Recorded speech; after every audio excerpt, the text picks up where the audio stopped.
that are assigned to us in the division, you can just imagine, no?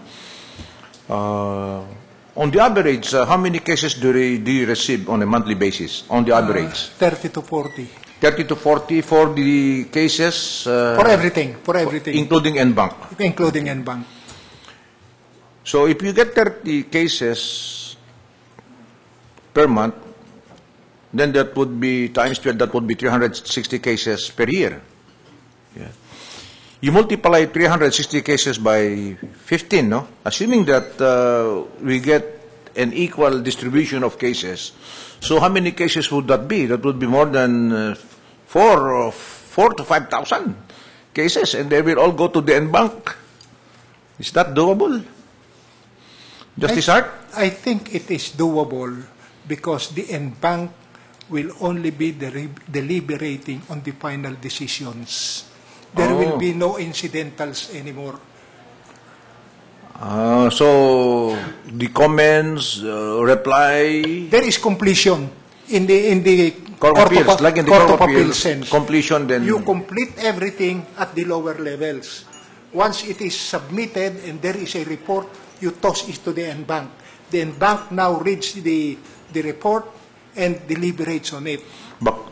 Baka may hirapan tayo dyan, Justice Art. You can just imagine, we set around 200 to 300 cases every Tuesday in our NBank sessions, no? No, but sometimes we do just only one case. It will take us, sometimes it take us 2 hours to deliberate and we do not arrive on a consensus. But that would be the exceptional cases. Ngayon, yung 200 cases naman natin sa NBank, this would involve interlocutory matters. Mawawala na interlocutory matters. Halimbawa, 20 ang naka-schedule sa NBank. All these are for deliberation. Now, this will include illegal dismissals that are not hard to resolve. This would include criminal cases. This would include ejectment. So, marami tayong masasala na agad eh. Leaving us about... sino magsasala? No, tayo. Tayo rin? Tayo. No, hindi magsasala. Ang ibig kong sabihin, aakyat sa atin, report on an illegal dismissal case. This will be the decision. In the meantime, you will be... Madali yun. In the meantime, you will be sitting as chairman of the Committee on Commercial Law. Yes. So, wala na tayong oras dyan. No, kaya. Kaya ba? Kaya. Kasi, yun nga sinasabi ko, it's a question of focus and will. If we want to do it, we can do it. And we are in a crisis situation, I think, at this point. So let's do it. Isang tanong ko pa, para malaman din ang publiko. Bukod sa committees natin, kasi most of the senior justices, may mga chairmanship sa committees yan eh. Ako, chairman ako isang committee, members ako ng ibang committee, ikaw chairman ka ng isang committee, si Justice Robert, Justice Tess, will be also here for an interview, chairman din. Marami tayong committees eh, hindi ba? Hindi ba? And then we report to the NBank on a regular basis what happened to the committees, to the committee hearings, hindi ba? Kaya mabigat ang trabaho ng Chief Justice. Bukod doon, Justice Art, if you are from the top six, hindi ba? Top 6, umuupo pa tayo sa HRET eh. Yung House of Representative Electoral Tribunal at saka yung Senate Electoral Tribunal eh. Hindi bale sa Senate Electoral Tribunal, tapos na isang protest doon, yung kay Senator Pimentel. Ngunit sa HRET, Diyos ko po, ang kaso doon ang dami, co-warranto cases at saka mga protest. Hindi ba? I think, I took your position in the HRET because you are more senior than I, you went to the SET. Hindi ba? So, tignan mo na lang trabaho sa Korte Suprema, trabaho ng Justice. Tapos ilalagay pa natin lahat ang kaso natin sa NBank, sa dami. Hindi pa tayo mahihirapan dyan. Ang totoo, Your Honor, walang madali. Walang madali. Kasi talagang mahirap naman talaga yung posisyon eh. Pinahirap lamang natin ng konti sapagkat may problema. Hindi naman pang matagalan yan eh. Pag na-resolve natin yung problem, we go to the old system, not to the old ways. So, ito nga ang susunod na tatanungin ko. So, iba talaga yung may experience sa work dynamics sa Korte Suprema. Hindi ho ba? Mahirap talaga. Diba?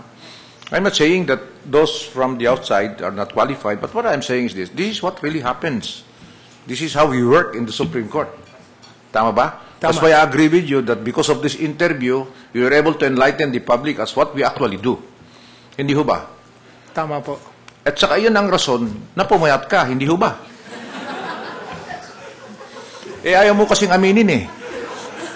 Na one of the reasons na ganyan eh. Ako pumapayat din eh. I'm losing weight also. Because we have the same doctor. Hindi ho ba?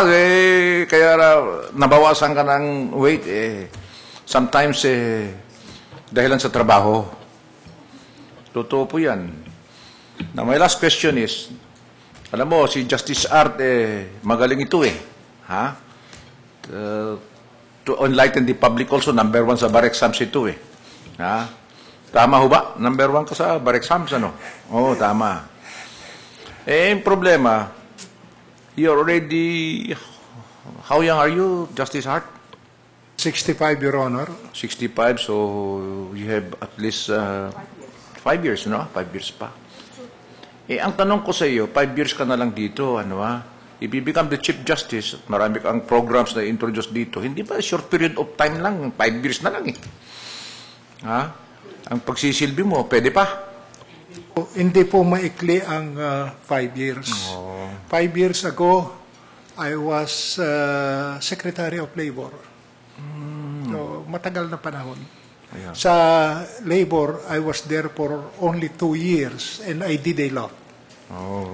So plus factor ba yan sa iyo?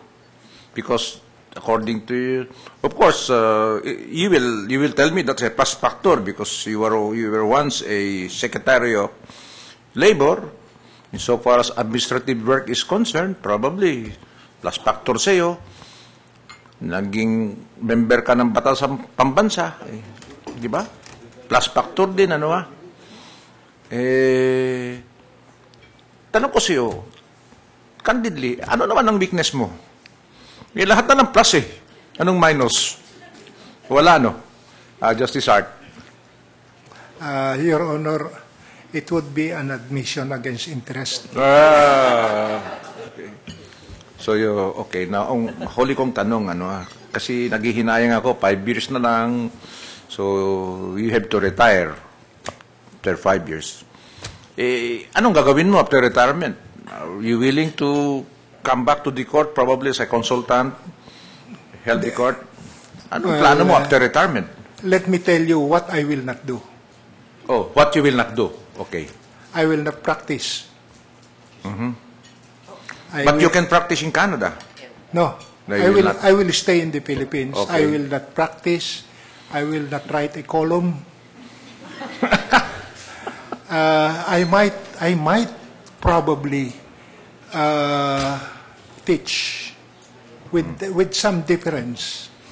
My wife and I have been shopping around for a small community where we can locate after retirement.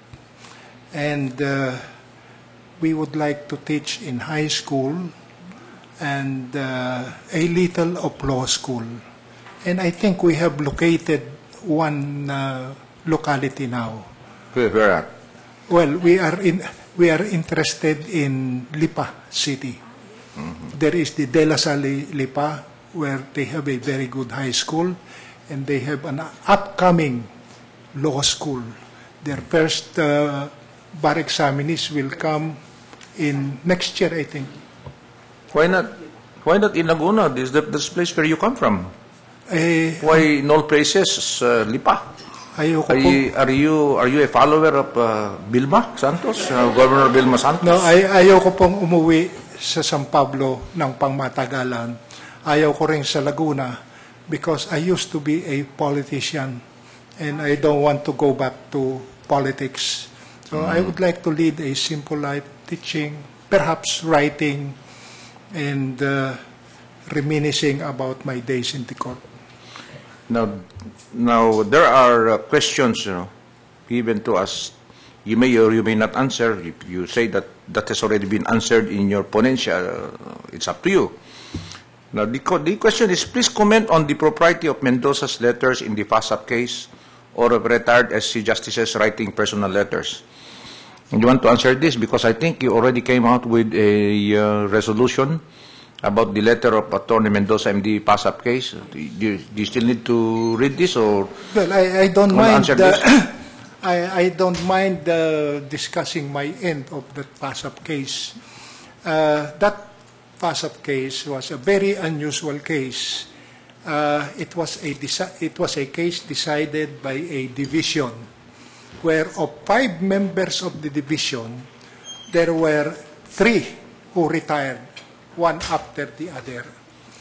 And after the denial of the motion for reconsideration, there was a second motion for reconsideration.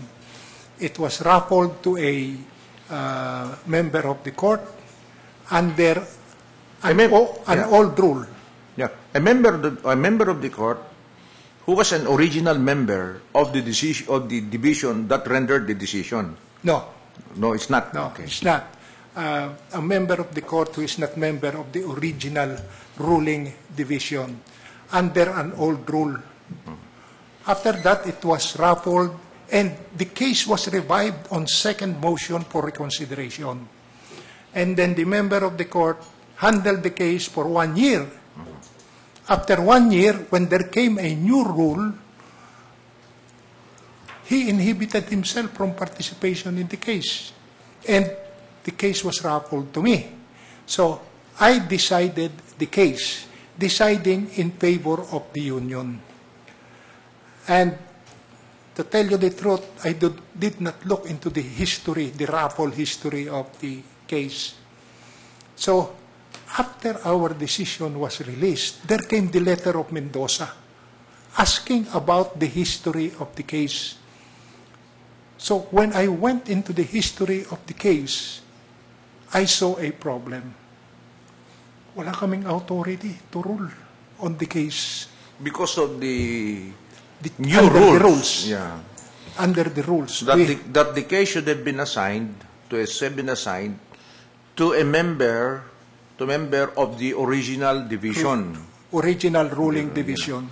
But because we were not part of the original division, then you should not have taken cognizance of that case. Yes. So there was really a need to answer the letter. So, because our decision has been issued already and time was running, we went to the Chief Justice, former Chief Justice, and informed him about the situation. And we told him that we have to recall our decision.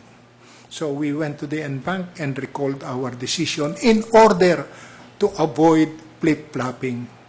Because had we not done that, the decision would have lapsed to finality.